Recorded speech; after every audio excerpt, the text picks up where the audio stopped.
Certes, il y a eu des failles, c'est vrai. Je manquerais de sincérité si je ne vous l'avoue pas.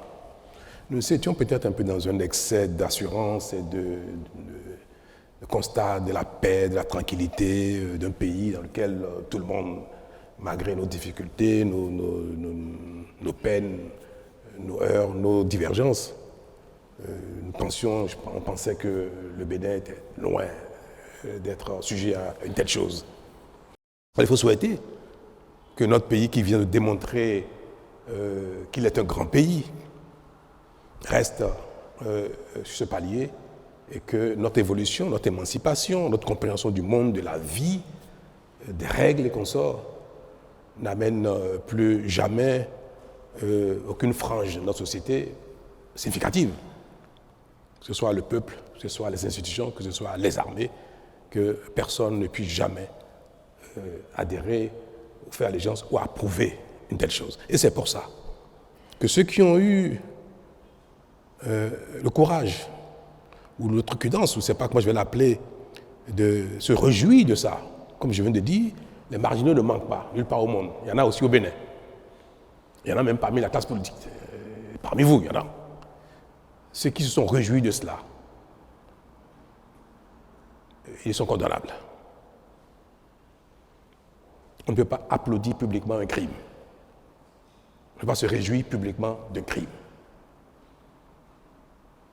Mais je pense que plus le temps passera et plus ce genre de marginaux seront en nombre infime pour que la nation dans sa globalité soit effectivement une très grande nation.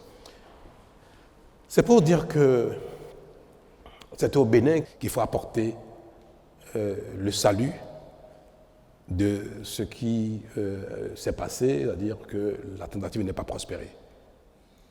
Moi, je n'ai pas de secret particulier. Je suis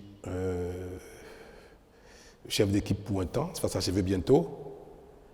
Et nos actions ne portent que parce que les Béninois adhèrent à ce que nous faisons, malgré les divergences qu'on peut observer ici et là. Nous ne pourrons pas dire qu'aucun Béninois n'aura plus jamais une telle idée, mais il ne faudrait pas que l'idée puisse prospérer à ce point. Même si très vite, nous avons eu le dessus. Ils ont été chassés de la maison, vaillamment. Même moi-même, j'ai pas eu peur d'être avec la garde républicaine, parce que je savais très bien que jamais cela ne prospérerait, que nous ferons face. Ils sont allés à la radio, on les a poursuivis, ils ont été délogés très vite de la radio, mais il y a eu un temps qui s'est écoulé entre le moment où ils ont été délogés et le moment où le ministre de l'Intérieur est venu s'exprimer. C'était un week-end, il fallait qu'ils viennent de Calavi. Et c'était la personne la plus indiquée. Mais ceux qui sont à la CRTB ont bien vu qu'il n'y avait pas eu de résistance. On les a poursuivis, ils sont partis très vite. Bon, c'était des voyous. C'était des voyous, des petits terroristes qui ont été manipulés, encouragés par quelques acteurs marginaux politiques du Bénin et puis quelques également personnes étrangères que je me garderai d'évoquer ici parce que la justice s'est déjà saisie de cette affaire-là. Donc c'est des petits voyous,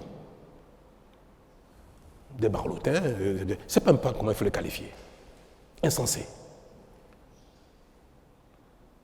qui ont été encouragés, manipulés par des nostalgiques et par des jaloux.